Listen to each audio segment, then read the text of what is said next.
오늘은 부활을 믿는 자의 복이라는 제목으로 말씀 나누겠습니다. 여러분은 사형제도를 어떻게 생각하십니까? 본 부활주일날 느닷없이 뜬금없이 사형제도를 얘기하는지 이제 쭉 들어보시면 이해가 될 텐데, 사람의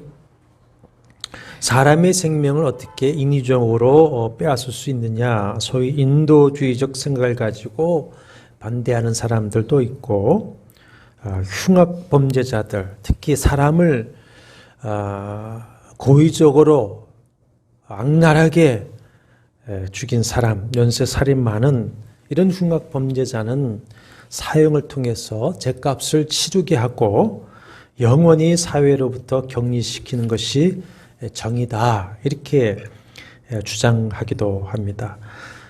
여러분은 어떻게 생각하십니까? 중요한 것은 사람의 이런저런 생각, 사상이 아니라 하나님의 뜻이요, 하나님의 뜻의 계시인 성경 말씀입니다. 성도는 계시 의존 사색을 해야 합니다. 계시 의존 사색. 우리나라 1세대 신학자로서 대표적인 우리 보수 개혁주의 신학자인 고 박윤선 목사님이 주창하신 말씀인데, 계시 의존 사색이라고 하는 것은 하나님의 계시의 말씀인 성경을 전적으로 의존하여서 생각하고 판단하여 행해야 한다는 것입니다. 디모데후서 3장 15절 17절 말씀이 그 근본 바탕이죠. 성경은 능히 너로 하여금 그리스도 예수 안에 있는 믿음으로 말미암아 구원에 이르는 지혜가 있게 하느니라. 모든 성경은 하나님의 감동으로 된 것으로 교훈과 책망과 바르게 함과 의로 교육하기에 유익하니 이는 하나님의 사람으로 온전하게 하며 모든 선한 일을 행할 능력을 갖추게 하려 함이라 하셨습니다. 그러므로 성경이 모든 사고 또 법의 기준, 행함의 최종 기준이 되어야 됩니다.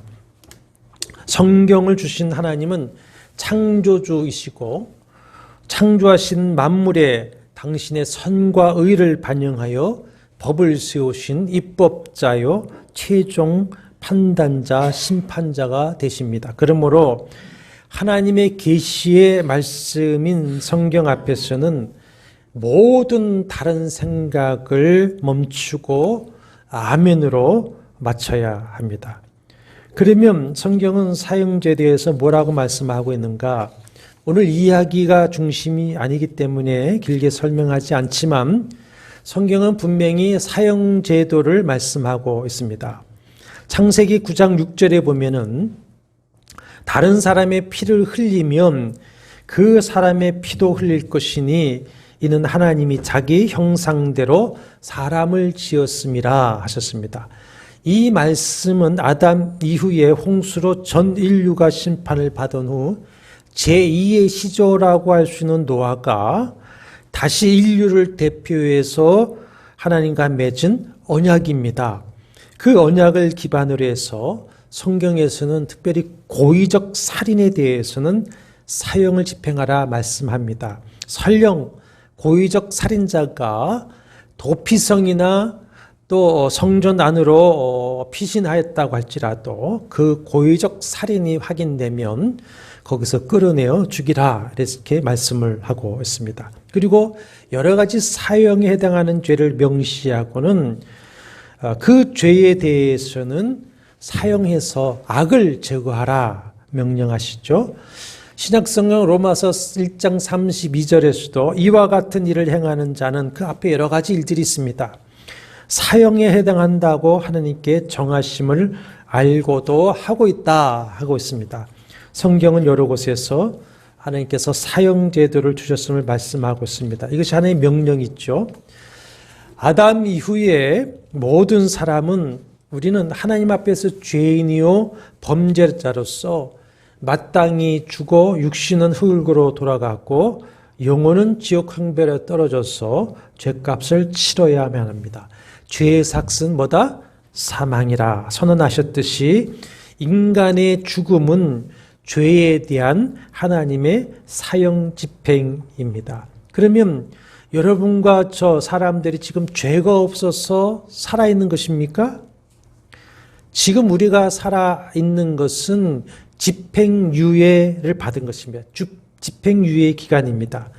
믿지 않는 사람에게는 믿고 죄사함을 받아 구원을 얻을 기회를 주시는 것이고, 믿고 죄사함을 받은 성도에게는 장차 천국에 가서 받을 상급을 준비하는 삶을 기회로 주시기 위한 것입니다.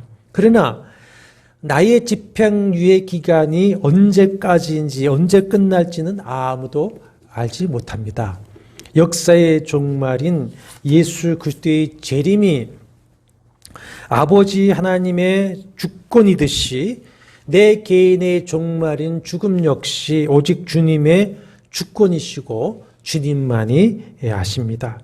그러므로 오늘이 주님이 주신 집행유예 기간 중에 허락된 기회인 줄 우리가 알고 오늘 주님을 믿고 죄사함을 받아 구원을 얻어야 합니다.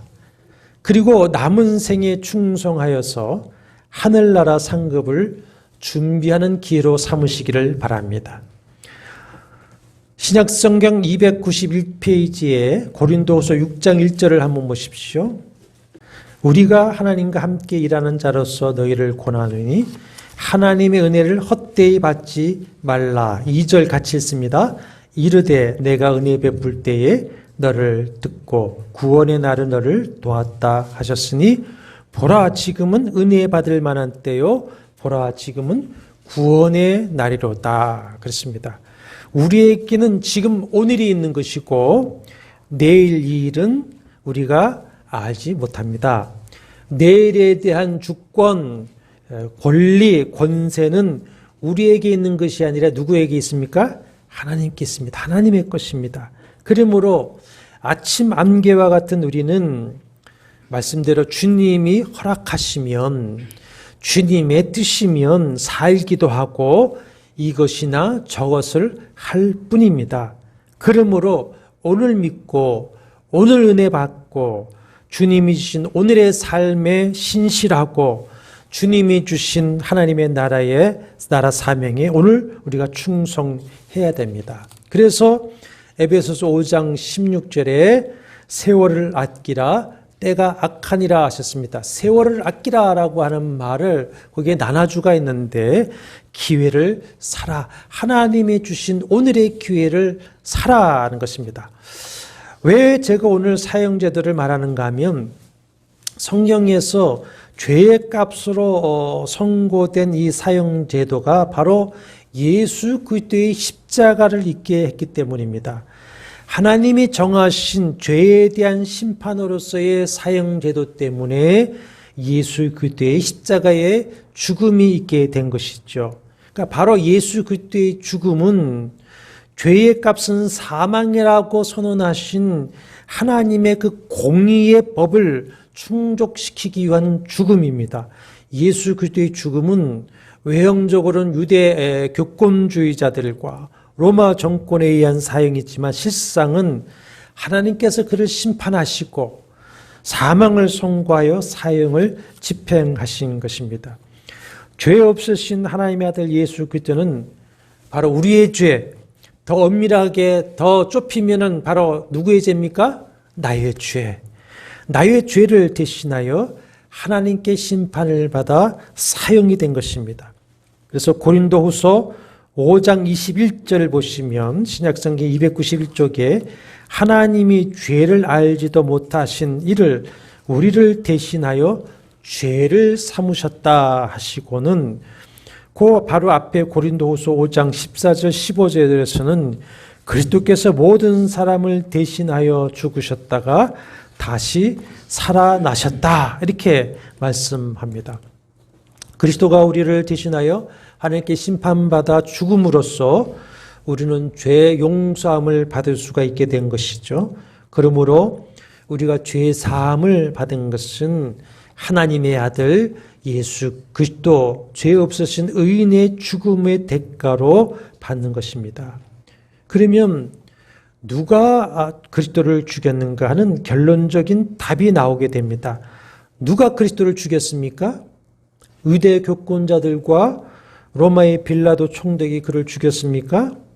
우리 말씀 한번 보겠습니다. 이사야 53장, 구약 1033쪽입니다. 이사야 53장 4절과 6절 말씀인데 찾으셨으면 한번 같이 읽습니다. 그는 실로 우리의 질고를 짓고 우리의 슬픔을 당하였거늘 우리는 생각하기를 그는 징벌을 받아서 하나님에게 맞으며 고난을 당한다 하였노라. 그가 찔림은 우리의 허물을 인하며 그가 상함은 우리의 죄악을 인함이라. 그가 징계를 받음으로 우리는 평화를 누리고 그가 채찍에 맞음으로 우리가 나음을 받았도다. 우리는 다 양 같아서 그릇 행하여 각기 제 길로 갔거늘 우리 여호와께서는 우리 모두의 죄악을 그에게 담당시키셨도다. 아멘. 거기 계속해서 말씀하시는 단어가 뭐죠? 우리입니다. 우리. 예. 무엇이 죄 없으신 예수 그리스도를 십자가에서 죽게 했습니까? 우리의 죄, 나의 죄입니다. 그럼 누가 죄 없으신 하나님의 아들을 십자가에서 죽였습니까? 바로 우리입니다. 내가 주님을 죽인 것입니다. 내가 주님의 뺨을 치고 침을 뱉고 채찍질하고 우리와 내가 그 양손과 양발에 못을 박은 것이고 내가 그의 옆구리에 창을 찌른 것입니다. 그러므로 우리가 신앙 고백을 할 때에 본디오 빌라도에게 고난을 받아사 십자가에 못 박혀 죽으시고 할 때에 우리의 마음에서는 뭐라고 고백해야 됩니까? 내가 그를 고난받게 하고 내가 십자가에 못 박아 죽였다 이렇게 해야 합니다. 오늘 부활주일로 주님의 다시 사심을 말해야 되는데 왜 주님의 죽으심을 또 말하는 것인가? 내가 주님을 죽게 했다. 내가 바로 주님을 죽인 살인자다라고 하는 그 인식과 믿음의 고백이 없다면 예수의 부활은 역시 나와 상관이 없는 것입니다. 이 고백이 있어야 주님의 죽으심이 나의 죽음이 되고 주님의 부활이 나의 부활이 될 수 있는 것입니다. 왜 주님이 부활하셨다고 말하면서도 그 부활이 내 믿음으로 내 삶에 체감이 되지 않느냐? 왜 그렇습니까? 자기가 죽었다고 인정하지 않기 때문입니다. 안 죽었으니 다시 살 수가 없겠죠. 예수 안에서 그와 연합하여 나의 옛사람은 죽었다고 믿음으로 인정해 버릴 때에 자신이 부활한 존재라는 것을 인정하고 자기의 마음과 삶에서 체감하면서 우리는 부활자로서 살아갈 수 있게 되는 것입니다.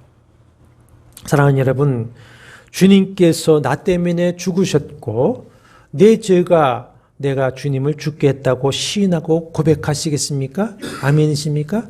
아멘. 그것이 돼야 됩니다.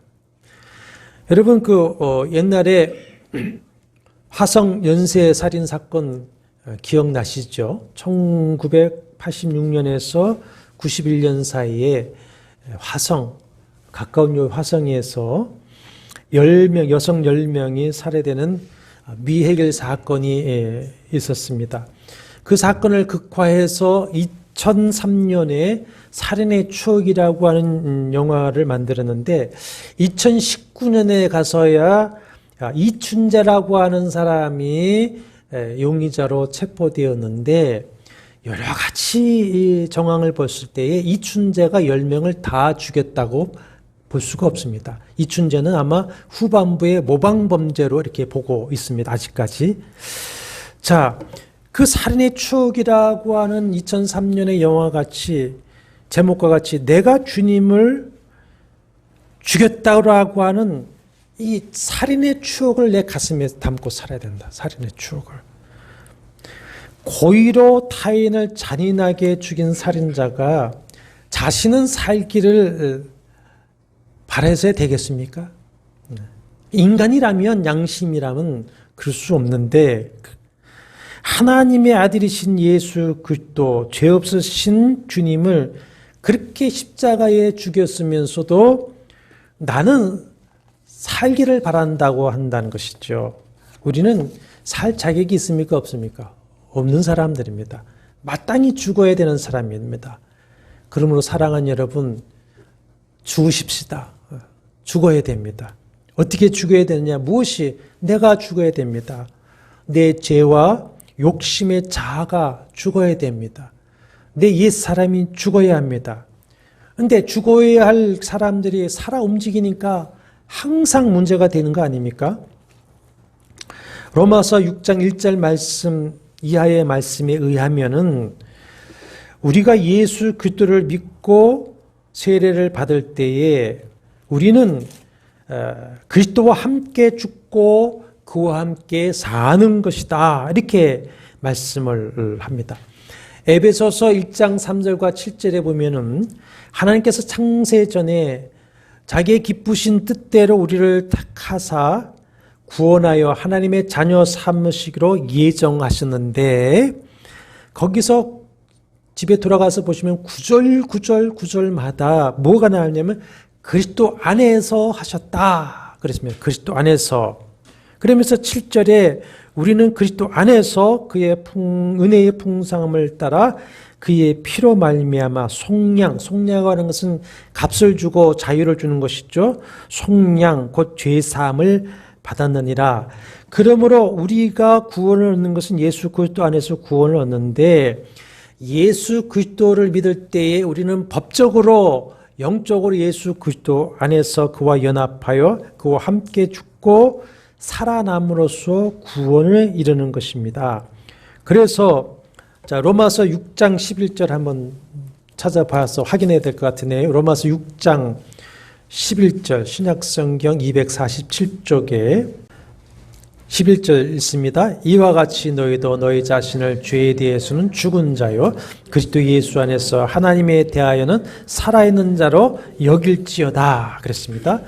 여기서 여길지어다라고 하는 말은 현재 명령형인데, 여길지어다 하면 그렇게 생각하라라는 뜻으로 생각하는 그 이상입니다. 여길지어라고 번역한 그 헬라어의 원어, 또 옛날 킹제임스 버전의 단어를 보면은 결산하다, 계획하다 이런 뜻으로 번역이 됩니다. 이미 이루어진 사실을 그 근거로 이제까지의 내 삶의 장부를 결산해 버리고 남은 삶은 계획하라, 이런 것이 여길지어다라고 번역한 헬라 원문의 사용 용도입니다. 내 죄와 사망은 이미 예수 그리스도의 피로 결산이 되었다. 그러므로 이제는 예수 안에서 하나님에 대하여 살아갈 것을 계획하라. 그것이 여길지어다입니다. 결산이 되었다. 이렇게 이제는 살아갈 계획을 하라. 명령의 말씀이죠. 그래서 사도 바울은 갈라디아서 2장 20절에 내가 그리스도와 함께 십자가에 못 박혔나니 결산을 해버렸어요. 그런즉 이제는 내가 사는 것이 아니요 오직 내 안에 그리스도께서 사시는 것이라. 이 삶을 위해서 고린도전서 15장 31절에 보면은 나는 날마다 죽노라 그랬습니다. 아사주생이라 합니다. 나는 죽고 예수가 사신다.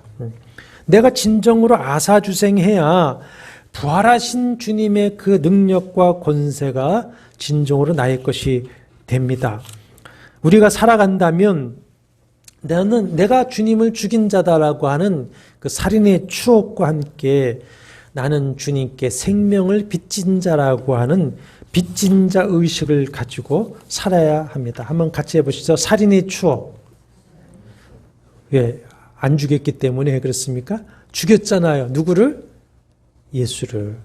그러니까 다시 한번 살인의 추억, 빚진 자 의식, 살인의 추억, 예수를 죽인 자, 예수에게 빚진 자 의식을 가지고 이제는 나의 정과 욕심을 십자가에 날마다 못 박아 버리면서 나는 죽고 예수가 살아서 오직 주님을 위해서 하나님의 영광을 위해서 살아야 한다는 것입니다. 그 대표적인 예가 사도 바울입니다. 담에색으로 가는 길에서 부활의 주님을 만나 회심하기 전 사울이죠. 사울은 사도행전 7장에 보면은 스데반 집사를 돌로 쳐 죽이는데 앞장섭니다. 사도행전 7장 58절에 보면은 스데반을 돌로 치는 사람들이 자기들의 옷을 벗어서 사울이라고 하는 청년의 발 앞에 두었다 했습니다. 그것은 뭐냐면 사울이 이 사형 집행의 증인이라는 것, 증인이요 또 집행자 역할을 했다라고 하는 것입니다. 신명기 17장 7절에 보면은 악인을 돌로 쳐 죽일 때에 증인이 먼저 손을 댄 다음에 다른 사람이 손을 댔습니다. 그래서 당시에 보면은 증인이 죽을 자를 무릎 꿇고 앉아서 뒤에서 돌로 머리를 먼저 치고 다른 사람들이 돌로 쳐서 죽이게 됩니다. 그러면 그 문화에 의하면 스데반을 칠 때에도 누가 돌로 먼저 쳤겠습니까? 사울이죠. 예. 그러니까 사울이 스데반을 죽인 겁니다. 그리고 아주 강력한 유대 율법주의자의 입장에서 사울은 이단자인 예수쟁이들을 찾아서 옥에 가두고 죽이고 교회를 파괴하는 데에 앞장섰습니다. 사도행전 8장 3절에 사울이 교회를 잔멸할 때 얼마나 교회를 핍박하고 없앴으면 잔멸한다는 단어를 썼습니까? 잔멸할 때 각 집에 들어가 남녀를 끌어다가 옥에 넘기니라. 사도행전 7장의 그날도 이제 멀리 도피한 다메섹까지 가서 교회와 성도를 핍박하고 잡아오려고 가다가 부활하신 주님을 만납니다. 호련히 하늘로부터 빛이 사울을 둘러 비추는지라 땅에 엎드렸더니 하늘에서 사울아 사울아 내가 어찌하여 나를 핍박하느냐 소리가 있습니다.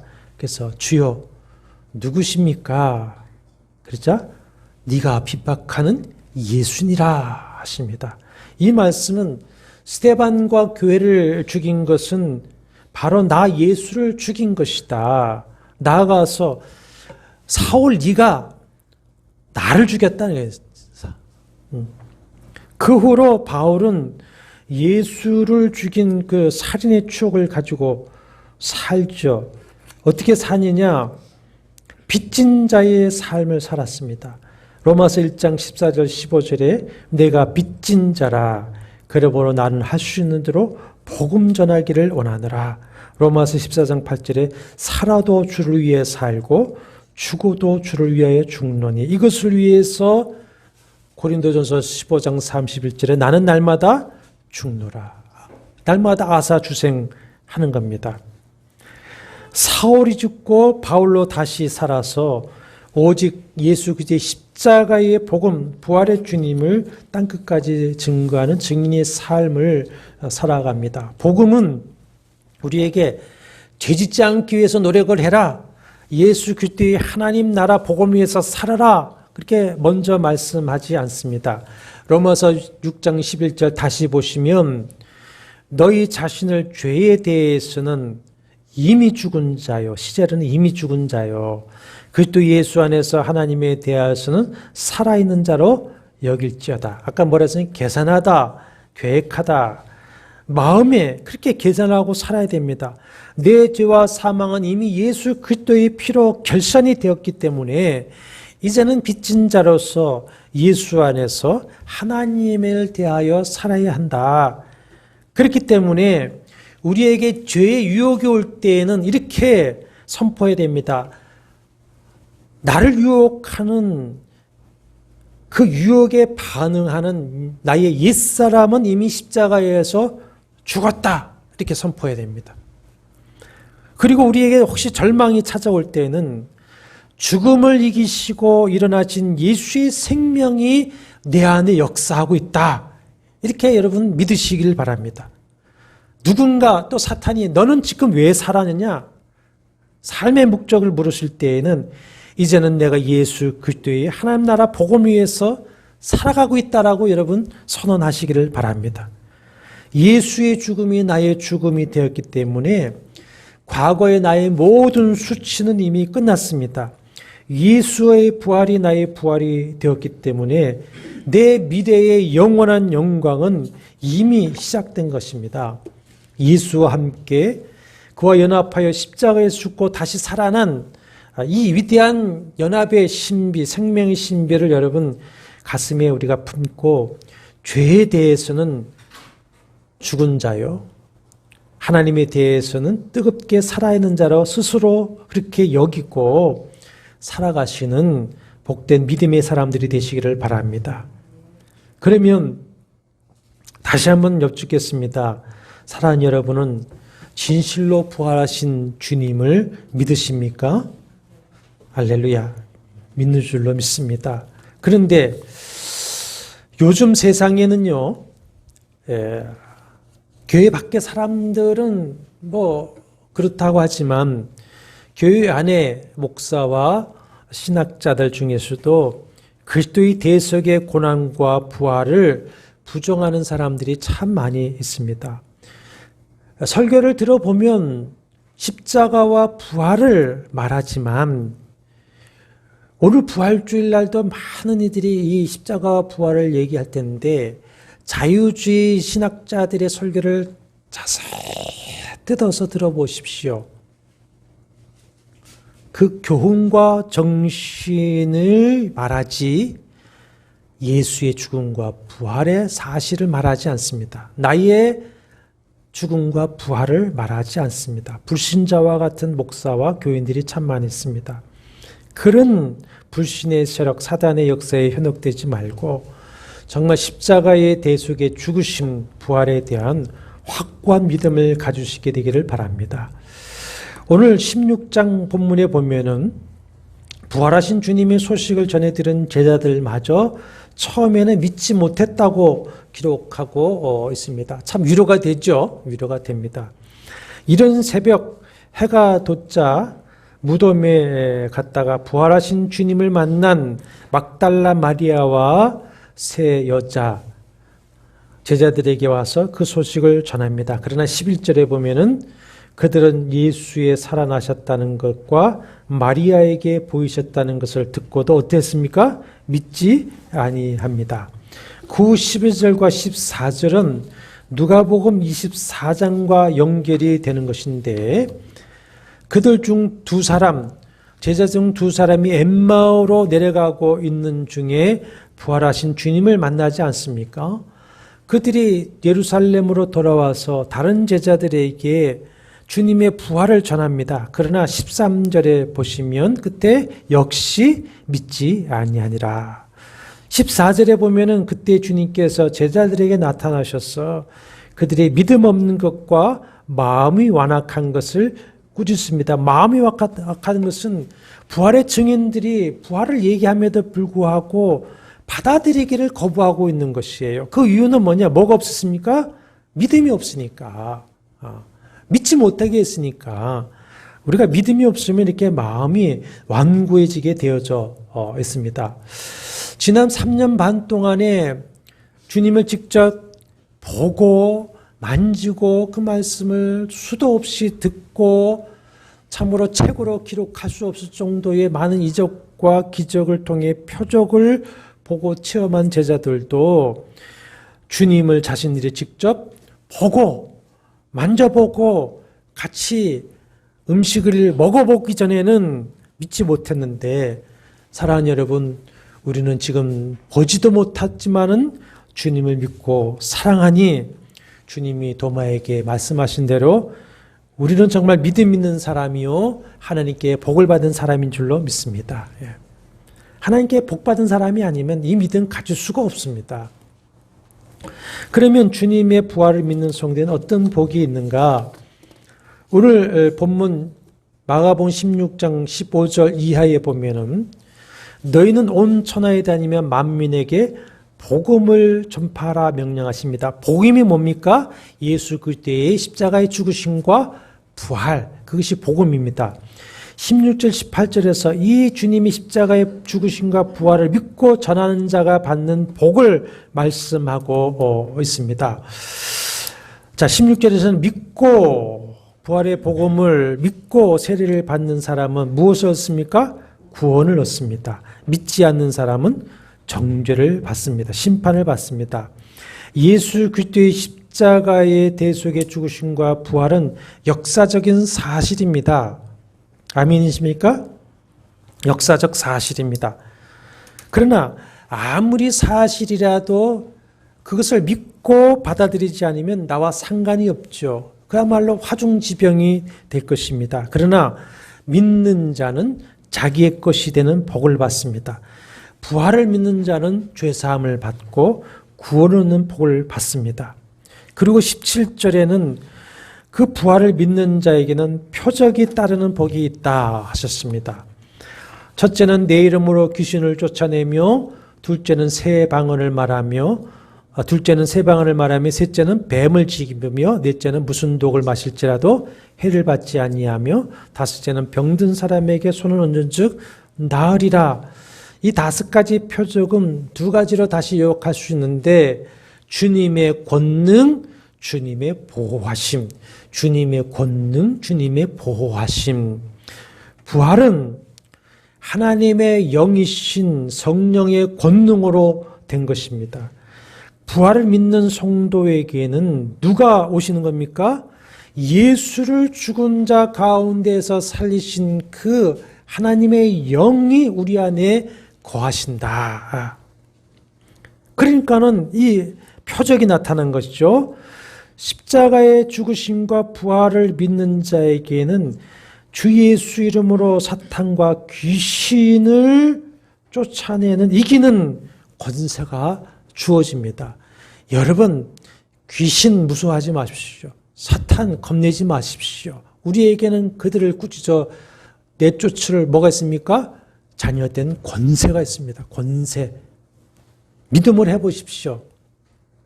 그 다음에 새 방언을 말하게 된다 했는데, 이 새 방언은 뭐냐? 오순절 성령 강림 때에 받은 방언은 복음 전파를 위한 외국어 방언입니다. 그래서 오순절에 세계 각지에서 온 디아스포라 유대인들이 각자 자기의 살고 있는 그곳의 방언으로 복음을 듣습니다. 이 새 방언이 바로 그겁니다. 복음 전파를 위한 외국어 방언인데, 자, 오늘날 우리 믿는 자가 해야 되는 말하는 새 방언은 뭐냐? 우리의 새 방언은 뭐냐? 복음입니다. 복음. 복음이 믿는 자의 새 방언이 되어야 됩니다. 병든 자를 치유하는 권능이 주어진다 그랬습니다. 여러분, 소위 말하는 신유의 은사는 어떤 특별한 은사자만이 가지고 있는 것이 아닙니다.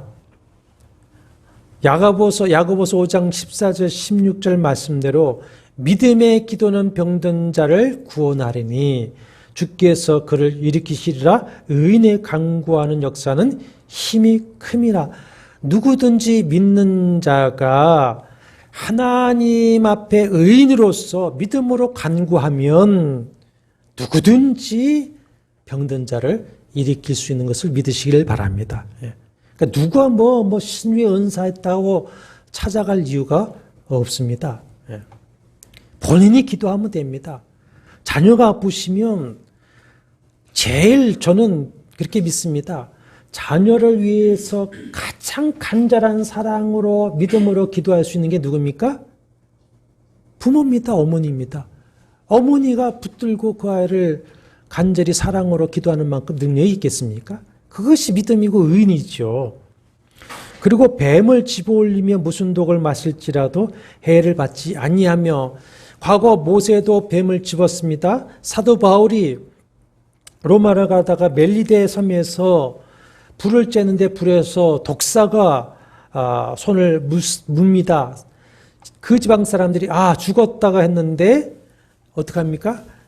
그 독사를 불에 떨어버리는데 조금도 상함이 없습니다. 이것은 모든 악으로부터 주님이 철저한 보호를 받게 되는 복이 있다. 이것이 부활의 복음을 믿고 전하는 자가 받는 복입니다. 이것이.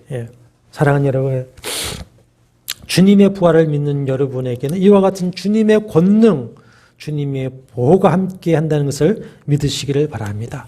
믿으면 이 역사가 일어납니다. 믿으면.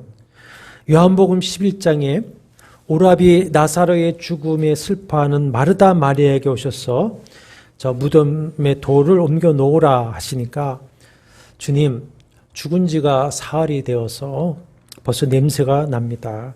죽은 자가 어떻게 다시 살아날 수 있겠습니까? 그런 회의에 말을 합니다. 살아계실 때 좀 오시지. 이제 무슨 소용이 있습니까? 그때 주님이 내가 믿으면 하나님의 영광을 보리라 하지 않느냐 하시고는 나사로를 불러 다시 일으키십니다. 이 사건을 통해서 주님이 선포하신 말씀이 뭡니까?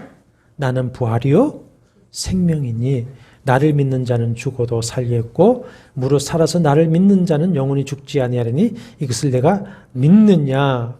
물론 그때 다시 살아난 나사로는 죽었을 것이지만 지금 주와 함께 영생을 누리다가 주님 다시 오시는 그날 부활할 것을 믿습니다. 이 부활의 샘플입니다.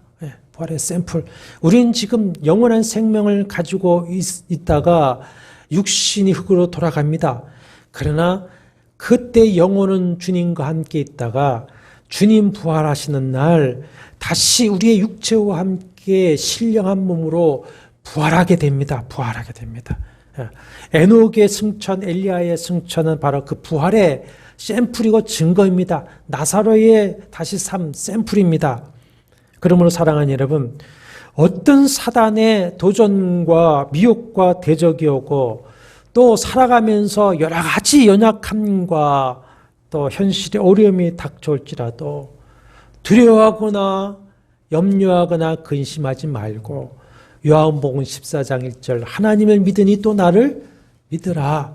주님을 믿으시기를 바랍니다. 부활하신 주님이 성령으로 예수를 부활하게 하신 그 성령이 내 주 임마누엘 하고 계시다는 것을 굳게 믿으시고 사도 바울처럼 내게 능력 주시는 자 안에서 내가 모든 것을 할 수 있느니라 믿음으로 선언하시면서 주님이 우리 안에 주신 그 부활의 권세와 능력을 믿음으로 사용하시면서 승리하는 삶을 살아가게 되기를 주의 이름으로 축원합니다. 이제 우리가 주 예수께서 우리를 위해 지키신 몸을 상징하는 빵과 그 언약의 피를 상징하는 잔을 받을 때에 주님과의 연합을 오감으로 느끼면서 체험하는 가운데 진실로 죄와 사망과 저주에 대해서 죽고 의와 생명에 대해서 사는 그런 믿음의 확신 체험을 성령의 충만하신 은혜로 체험하시면서 또 예수 그리스도의 그 부활의 권세가 성령으로 충만해지는 그런 은혜의 시간이 되시기를 축복합니다.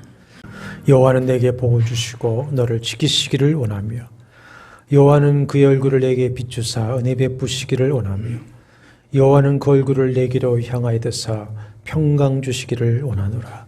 주 예수 그리스도의 은혜와 하나님의 사랑과 성령의 교통하심이 너희 무리와 함께 있을지어다. 아멘.